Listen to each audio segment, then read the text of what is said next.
Hi guys, Nika байна. Та бүхэндээ өнөөдөр миний бичлэгийг үзэж аваад маш их баярлалаа. Тэгээ та бүхэн маань сайн сууж ирв үү? За би хаагуур тэний даалга болсон бэ гэхээр 8 сарын 19-өөс 8 сарын 26 хүртэл Итали, Спейнээр аялаад ирсэн байгаа. Тэгээ жоохон бичлэг хийж чадахгүй удсан дуучлаарэ. Харж ирээ жоохон би маань ядаргаанд ороод бүр юм хийхээс бүр залхуурээд удаа олсон. Тэгээд ойр тэгэж 7-8 өдөр ингэж зугаалж нойргүй зугаалж байгаагүй болохоор тассангүй. Тэгээд гэтээ айгуу гоё аялаад ирсэн байгаа. Тэгээд Итали, Спейний талаар бичлэг хэрэг сонирхож байвал гэж аваад оруулна. Та бүхэн бас үзээрэй. За тэгээ өнөөдрийн бичлэгийн сэдв бол муурны талаар, муурны үржлийн талаар part 2 бичлэг байгаа.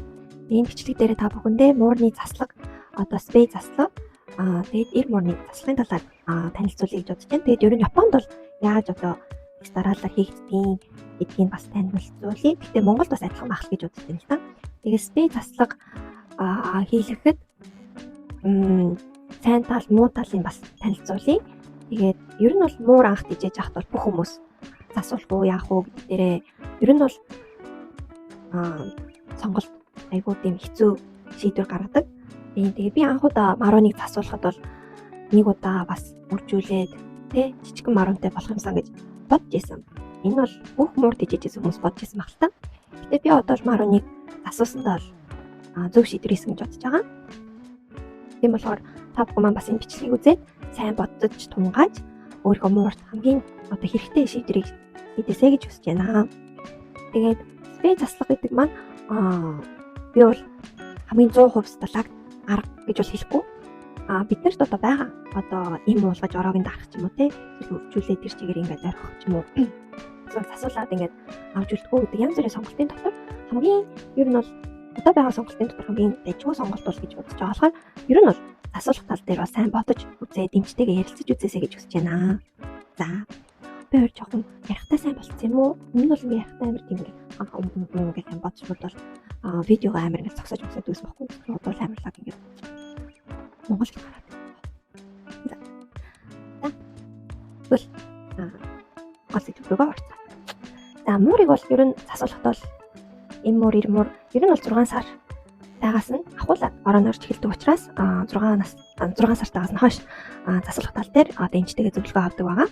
Тэгээд энэ муурны тал дээр бол би сайн жоохон мэдэхгүй л юм л да. Энэ муур манай Аска засуулаад өөрөө тэгээд манай гэрт хурж ирчихсэн болохоор яг ямар одоо эмчилгийн үзлэг үзүүлсэнгийн сайн мэдэхгүй байна. Гэхдээ эр муурыг бол одоо хоёрын хөргөн төмсгэн эмч ингээ харж агаад доош аримжиж эхлэх байна. Тийм болохоор маруныг бол 7 сартаад нь дахиад аваад ирээрээ гэд эмч хэлжсэн. Тэгээд 7 сартаад навчаад ингээд хоёр төмсгэн ингээд унжсан байсан. Тэгээд засуулахаар болсон байгаа.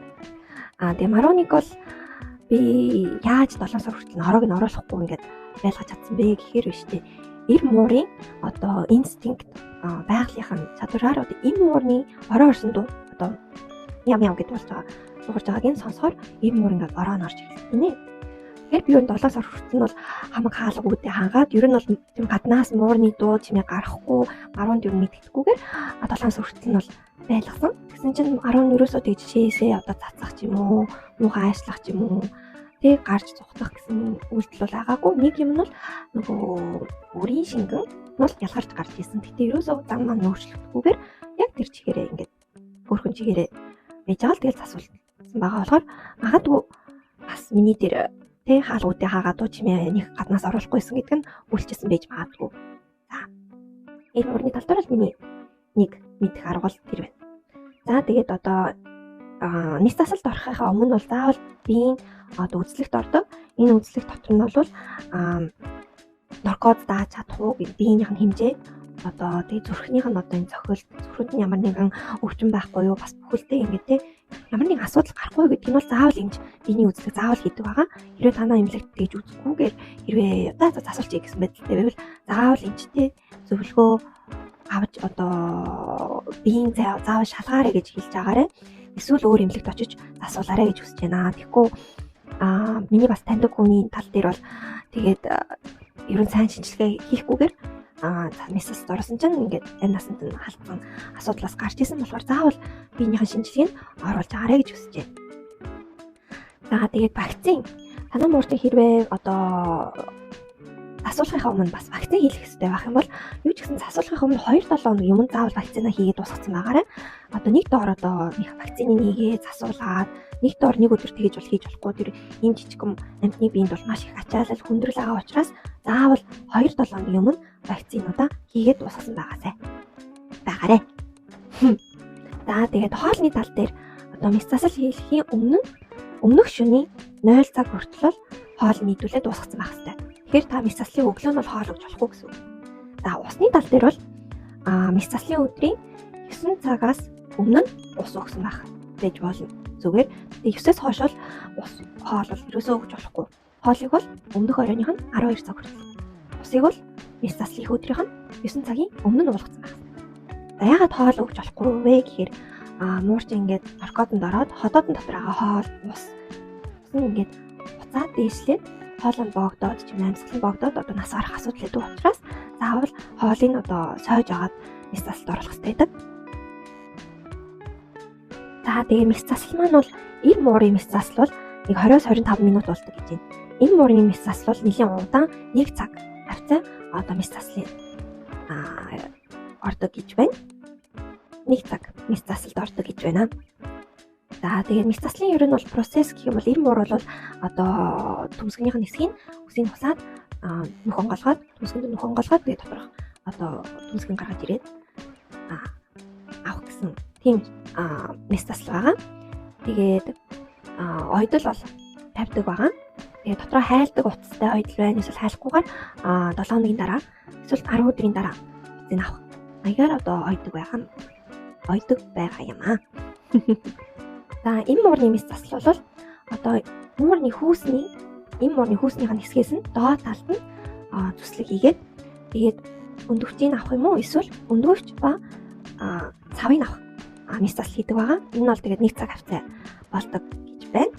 Тэгээд ер нь бол мэс засал хийснийхэн дараа нь бол муурны биеийн байдлыг ер нь бол бүх одоо амьсгалж байгаа байдал биенийх нь өнгөний одоо юу гэсэн арсны өнгө зүрхний цохол дулаан гэдгийг нь бол минут тутам эмчнэр ингээд шалгаж ер нь бол доктортой болтол нь харж идэг, шинжилж идэг гэж байна.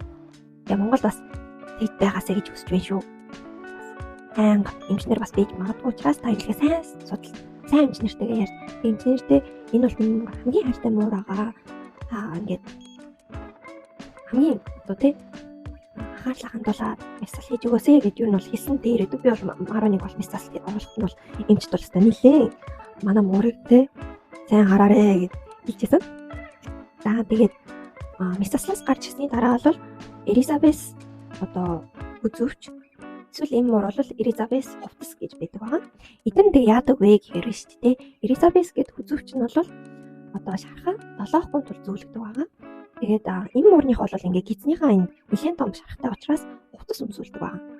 Тэгээд энэ муурны хилчин юм өргөстэй учраас одоо шархаа долоох юм бол ойдлоо онгойлгоч магадгүй. Тэгээд өрөвсөл тэнд нь ингээ бактери ороод өрсөж магадгүй учраас та заавал одоо энэ Элизабесийн зөвлөлтүүдийг зөвлөх ёстой.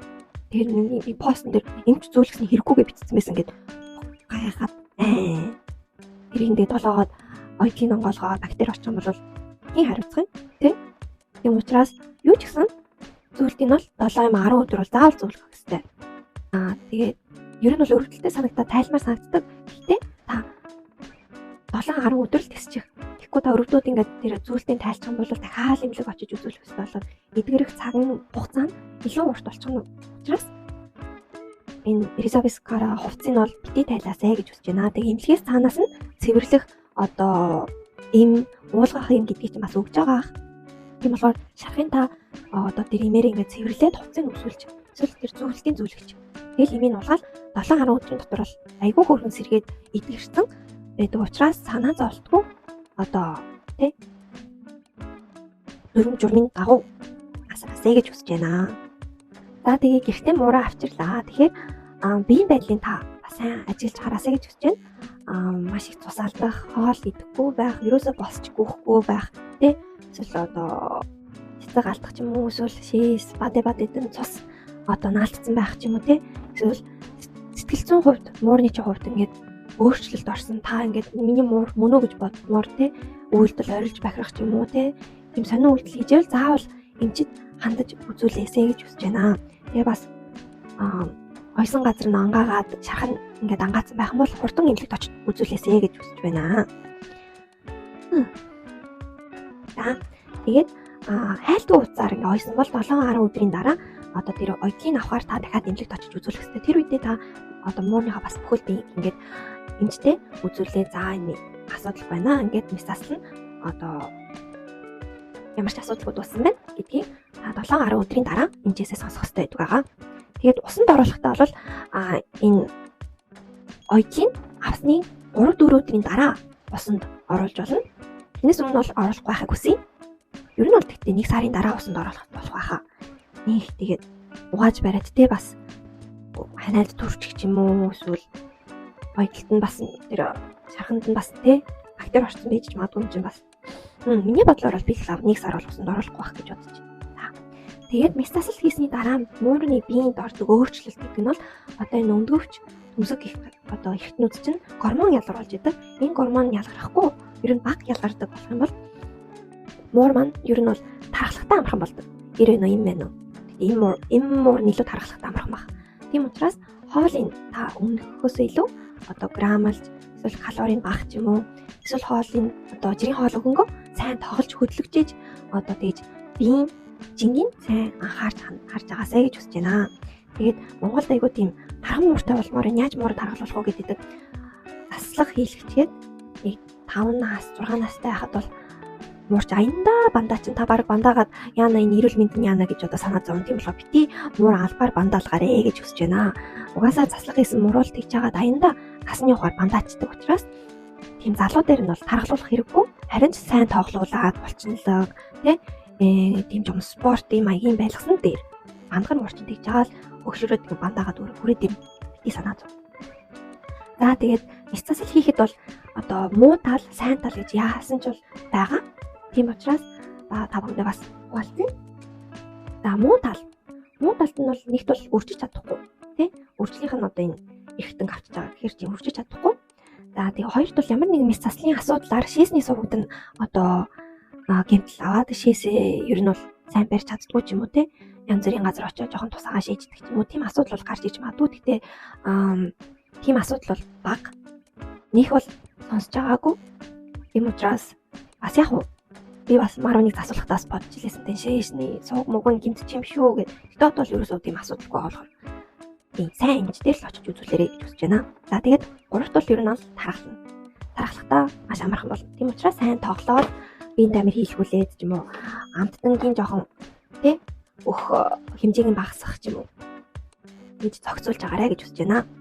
За тэгээд сайн тал месасл хийх сайн тал бол нэгт бол орон ороход айгүй тийм стресстэй орилж бахирхаал тий гар зогтох ч юм уу одоо хайшны өөрчлөлт тийм асуудлаас бол сэргийлж чадна. Стресс өөр тэр муурн ч гэсэн айгүй их стресстэй учраас тэр муурны стрессийг бас багасгах гэдэг сайн тал байгаа.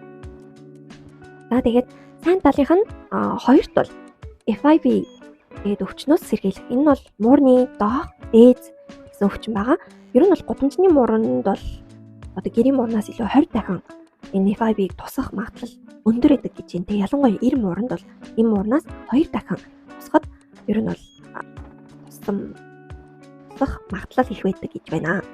Тэгин доохонд тусчих юм бол эхэндээ бол нэг одоо биеинд нь өөрчлөлт гарч ирэхгүй ч гэсэн нас нь яваад ирэхээр ер нь бол өвчин тусах ямар нэгэн тийм хавтартай болох ч юм уу тэгээд урт насалж чадахгүйгээр хурдан нас орчих асуудлууд байгаа учраас тэгээ бас өөр муурн ч гэсэн одоо ингээд нийлэхтэй халтдаг учраас тий ер нь бол энэ доохыг бол тусгуун тулд засуулах дээр гэж үздэг байгаа. Бас өөр одоо танаа муурч ороод гараа цуцчлаа гэхэд бол өөр мууртай ингээд нийлэхэд за энэ FIB-ийг тусах магадлал байна. Өөр за мөөгөнцөр туслаадгүй хачиг авч магадгүй чихний хачигч авч магадгүй муурны ханиадч авч магадгүй тий эсвэл өөр мууртай одоо эр муурайхан бол ингээд тодлоод гэмтэл аваад хүрээд ирэх юм уу тий тийм асуудал бол байгаа учраас одоо засуулаад сэргийлэх гэдэг нь бас маш ер нь бол зөв арга байгаа. За тэгээд засуулах тал дээр бол надад бол тийм 100% засуулцгаа гэж бол нэг амар бол хэлж чадахгүй. Угаасаа яг амтны тий эргэтэн ингээд авч байгаа гэдэг чинь бас нэлээд том хариуцлага хэцүү сонголт учраас засуулахгүй байгаа хүмүүсийн тийм сэтгэлийг бол бас ойлгож байгаа. Гэхдээ миний хувьд бол засуулахгүй тэгээд маш их ингээд үржүүлээл дамбраагүй байлгаж ирсэнээс бодлол нэг муура чанартай сайн амьдралыг ингээд өгч чадах нэг арга юм болов уу гэж бодож байна. Тийм учраас ер нь бол одоо хэрвээ та муура ингээ үржүүлээд те 5 6 цулцаг гаргаад тийм бүгдийг ингээ өөрөө тийжээж чадна эсвэл бүгдийг нээрээс лаг муундаг хүмүүст өгч чадна гэж амлаж чадчих. Асуулахгүй байсан ч болно л доо. Тэгэд ер нь бол тэр дотор чинь тэгээд муурд нь хайчих ч юм байж магадгүй те яг амлаж бол чадахгүй шүү дээ. Тийм болохоор та өөрөө эргэн тойрныхоо хүмүүсүүдийг сайн харж үз. Муурныхаа эрүүл мэндийг бодож үзээд өөрөө одоо за 5 6 цулц нь өөрөө тийжээ гэж бодох нь өөрөө одоо эдийн засгийн тал дээр ч гэсэн асуудлыг бол сайн харж үзэх хэрэгтэй гэж бодож байна. Тийм учраас асуулах уугүй юу гэдгийг бол нэлээд сайн бодож судалж байгаад шийдээсэй гэж хүсэж байна. Тэгээд Японд бол засуулаарай гэж заавал эмчийн одоо зөвлөгөө бол өгдөг. Тэгээд ийм цэвэр цусны муур авахтаа бол заавал засуулахаар гарын үсэг зурж байгаад авдаг учраас бол би бол гарны бол засуулах хэрэгтэйсэн. Засуулаагүй хэрвээ би ингэ үржүүлээ сууж байгаа юм бол би бол хуулийн үүдэн дээр бол айгүй тийм муу зүйл хийгээд баригдаад те торгол түлхэх юм уу эсвэл муур маань тийм хамгаалалтын байранд ингээд хураагдах юм. Тийм асуудалтай болдог учраас бол Японд бол заавал хүмүүс засуулдаг байгаа. Тэгээ баг тийм засуулах нь бол хэвийн гэсэн үзлээдэг. Ер нь засуулахгүй байгаа нь бол жоохон сонир маягийн байдаг. Тэгээ Монголд бол одоо муур нохоо ер нь бол ойр их хүмүүс тижээгээд ийм амьтантай зүг амьдрах гэдэг шинэ одоо амьдралын хэв маяг үүсэж байгаа. Тэгээд тийм учраас янз бүрийн шийдэгдээгүү гэж бодож байна. Одоо амьтны хууль, асрах газар, амьтны одоо өдөр өнжүүлэх юм уу эсвэл эмнэлгийн одоо тоо те орон нутагт бол мал эмнэлэг гэх юм бол муур үздэг юм билээ шүү дээ зарим газруудад ч. Тийм учраас ер нь бол янз бүрийн одоо ингээд тогтжоогүй тэгцтэй болоогүй байхад бол нэг бас нэг үржүүлээд байхгүй байсан дээр ах гэж бол бодож байна. Миний монгол хэлсэн. Нэг үржүүлэхгүй байсан дээр гэж бодож байна. Бол нэг тийм юм шийдэгдэг байгаа юм чинь өөрөө нэг муурыг тасуулаад чанартай, хоолундтай, тухтай орчинд гоё өсгөл байлгаж исэн илүү тийм буянтай, илүү тийм зөв арга гэж би бол бодож байгаа.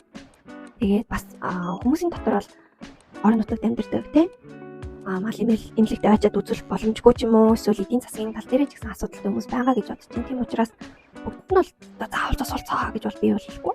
Гэтэ боломжоор та муур хэрэг авах гэж байгаа юм бол би засуулж чадах нь уу, надад тийм мөнгө олдох нь уу, эсвэл надад тийм боломж байна уу те гэдгийг сайн бодож үзээд хэрэг одоохондоо боломж авахгүй бол нэг жилийн, 2 жилийн, 3 жилийн дараа ч юм уу те бодож үзсэн ч бас болно шүү дээ те.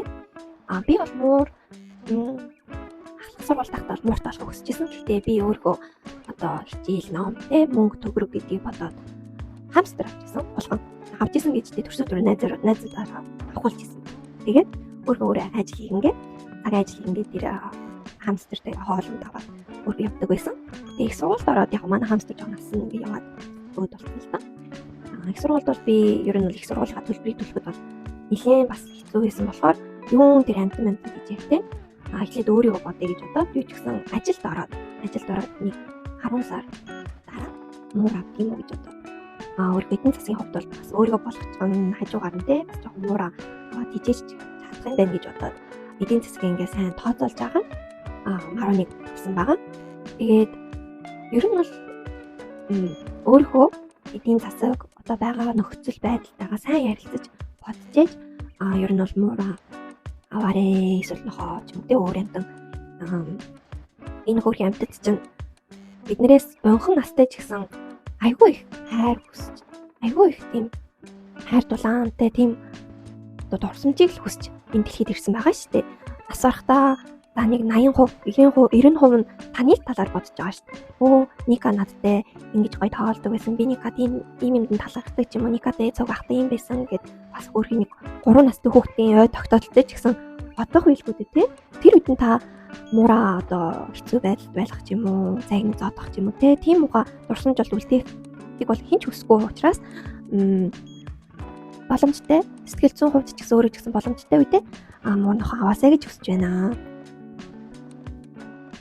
За тэгээд жоохон нуршсан дуучлаарэ жоохон өөрийнхөө бодож исэн зүйлээ ярмаар санагдаад жоохон цэгцтэй биш байлаа. Гэхдээ та бүхэн маань бас хэлмээрсэн зүйлийг ойлгосон байгаа болов уу гэж бодож байна.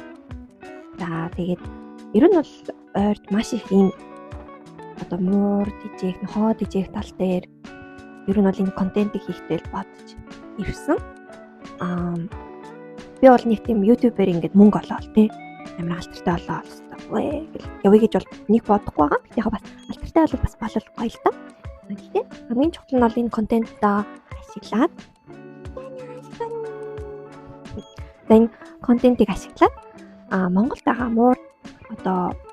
муур дижиж байгаа хүмүүстэй зөв мэдлэг түгээгээ тэгээд нэг ч болтгоо муур эзэнтэйгээ урт удаан тий насан туршдаа ингээ амьдраад гоё дурсамжтайгаар энэ ертөнцийг ингээ орхиосоо гэж хүсээд энэ контентыг бол хийсэн байгаа. Тэгээд муурны групп нэг 2-3 групп дотор бол би бол явж идэв. Зөвлөгөө өгöd явж идэг байхгүй хүмүүсээ. Тэгээд ер нь харахад бол энэ хавраас ахуулаад маш их одоо хээлтэй муур гадаа ингээ хаягдсан байна. Зулцгатайгаа ингээ савтай хаягдсан байна. Орчин дотор ингээ бүх юм гаргаад хаягдсан байна. Зам дээр дөнгөж төрсөн зулцэг оллоо. Уутан тэгээд ингээ зулцгнуудыг хаягдсан байна. Их одоо пост маш их гарсан. Тэгээд тэр постн дээр ингээ явж байгаа муурнаас гадна бидний мэдхгүй ямар нэгэн газар ингээ зовоод явж байгаа бас муурын зөндөө байгаа. Тэ? Арай л их тоо нэгсэн байна гэж бодоод би энэ үйлчлэлийн талаар контент бол хийсэн байгаа. Тэгээд заавал ингээ асуул гэж би загнаж барих гэж бол бодоагүй. Энэ бичлэгээр ингээ жоохон ч гэсэн мэдлэгтэй болоод ингээд үйлчлэлийн хавтал дээр бас сайн бодож үзье гэсэн ямар нэгэн тийм үйлдэлт нь нөлөө үзүүлээсэ гэж бодоод хийсэн байгаа. Энэ бичлэгийг бол хийсэн байгаа. Тэгээд за хавар одоо ингээд хээлтэй муур зулцгнууд ингээд хаягдсан байна. Постцондоо. Тэгээд зун болохоор муураа алтлаа. Муураа цохноос ингээд гаачлаа ч юм уу. Тийм постнууд маш их тэгээд цүнхэн дотор ингээд хайцсан муур байна. Амьдаар нь штэ. Амар тэр хүн тэгэл анхандаа муураа авахтаа л ингээд баярлаад цүнх мөнгө аваад тижээсэн байлгүй дээ тий. Тижээж чадахгүй болоо гэж зүгтээ ингээд хайцсан байдаг. Эсвэл үнгүү аваарэ гэсэн цаастай наалтсан муур явж исэн эсвэл бүх хэрэгсэлтэйгээ гадаа ингээ хөөгдөд гарсан муур байна. Тэгээ бүгднийг харахаар нэг настай ч юм уу нэг яг нэг ороод тэ зан ааш нөөшлөгдөөд жоохон тэг үг мөгөнд орохгүй болцсон байгаа муурнууд ер нь бол гадаа ингээ хаягдаад байна гэдэг нь бол энэ постуудыг бол үзээд ахаар бол харагдаж байна. Тэгээд энэ бол маш их том асуудал байгаа байхгүй юу? Амьтны эрхийг зөрчиж байна. Нийгмийн өөрөө одоо бид нарт ингээд Улаанбаатарт амьдарч байгаа, хүний нийгэмд амьдарч байгаа тийм нийгмийнхаа өөрөөр хариуцлагыг ингээд өөрөхгүй хайж бусдад одоо гай болгох гэсэн бас энэ бас нэг асуудалд орно шүү дээ тий. Тэгээд таны одоо ингээд төөрүүлсэн хайсан муур за миний хариуцлагаас ингээд холдсон яадаг ингээд бодож иж магадгүй тэрийг чинь нэг хүн олоод имжлээд аваа тий амин насыг ингээд аврах гад бас цаг заваа гаргаад бүүж байгаа гэхэр чинь та өөр хүний цаг зав өөр хүний бас амьдралд арай болж байгаа гэдгийг бас сайн мэдэх хэрэгтэй байх гэж бодож байна. Муухай үгэж магадгүй. Гэхдээ та нэг одоо энэ муу нохоог тижээн гэд бодсон бол насан туршид нь та хайрлаад тижээх яасан ч байсан аваад үлдэн гэсэн бодолтойгоор тижээх ёстой байгаа. Тэгээл нэг төөрүүлэл хайчдаг бол арай л те хүний хувьд бол ер нь бол тэгж хариуцлага хайж байгаа юм бол ажил төрлөө ч гэсэн сайн хийдгүү л ах гэж би бодож байна. За тэгээд өвөл тишийг одоо бол явахаар одоо те ингээд хөл гарна ингээд хөлдөөд чихэн ингээд хасраад унсан өөрхийн саврууныхаа энэ боцгор газрууд нь ингээд хайрцсан муурайн тэгээд бүр ингээд моос ингээд бүр ингээд халтаар ингээд үнсний ингээд харамгтай болц утаатай газар те хөөрхий тэр чинь яаж энэ утаатай Улаанбаатарт амин зогоож байгаагүй те бид нар өөрсдөө ч гэсэн Улаанбаатарын тэр аим шиг утаатай газрыг гараад утаагийн сороод явахтаа ч гэсэн ингээд ам ингээд хорсоол тэг хамар мамрахаар болоод айгүй хэцүү байдгийн шүү дээ. Тэгэхээр бид нар муурнууд бас нохоонууд ч гэсэн гатаа ингээд тийм хүүтэн амьдрэх гэж бодохоор бас муухай айгүй тийм байж болмооргүй зүйл ахгүй юу? Тэгээд ер нь бол муура та ирээсээ гаргахгүй байхыг хүсэж байна. Ингээд гарчдгийн зүгээр муучин годмын янтан байгальтай байвал дээр муур бол байгалийн янтан гэд бас пост зөндөө байсан. Тэ яг үнийг хэлэхэд Улаанбаатар за байгаль хаана тий? Орос хөөрхөн тосгон шиг цэцэг найрч дэлгэрсэн. За нэг машин цаашаа ирдгүү тий нийтэмгөөрön тосгон дэвлж бас тий байж болно. Гэхдээ Улаанбаатар тоосгон одоо ямар ч мод цэцэрлэг нэг байхгүй газар хоол хүнс олдохгүй ус жолтгүй тийм газар хүн хүртлөө өөртөө амьдрахад бас хэцүү байх чинь яаж муур нохоо амьдрах байх вэ тий. Энэ дээр бол тэгээд уурж барих хүмүүс байж магадгүй. Гэхдээ би бол бодлоо амилаг үнэ юм чиг. Тийм учраас муур бол гаргасны хэрэггүй. Байгаль дээр гадны амтан гэдэг бол муур ягаад хүний гэрт орж ирсэн юм. Байгаль амьдрах нь хэцүү байсан чи хүний гэрт л ороод гоё юм чинь эндээ бэн гэж шийдсэн байгаа шүү дээ. 1000 жилийн өмнөөс тий. Тэгээд гараад одоо машин замтай айгу төгсрэлтэй газар тэгэл жоох хөлтөнд нь хүртэл ингээд муур нохоо зов тамладаг эсвэл гаж донтой хүмүүс ч байна. Өөрөө энэ бүх чиг ингээд өсгсөн юм хөөрхөн амтныг гаргаад ингээд тий явуулчихдаг нь би бол жоохон ойлгохгүй л. Тийм аа Аска. Аска нааши. Нааши. Манай Аска ма бааваш баач. Аска ма бол бааваш шүү. Томаач.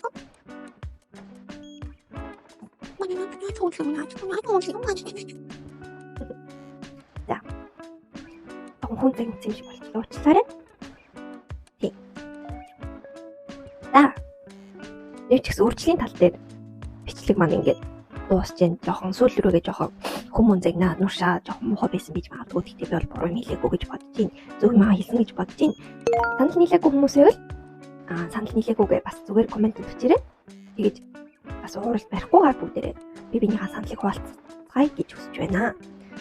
За өндөрлөе. Баяртай. Мика байсан. Бай.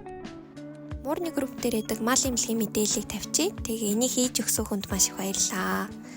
Маш хэрэгтэй мэдээлэл энэ шүү. За бүгдээрээ баяртай. Хайртай шүү. Мяу мяу.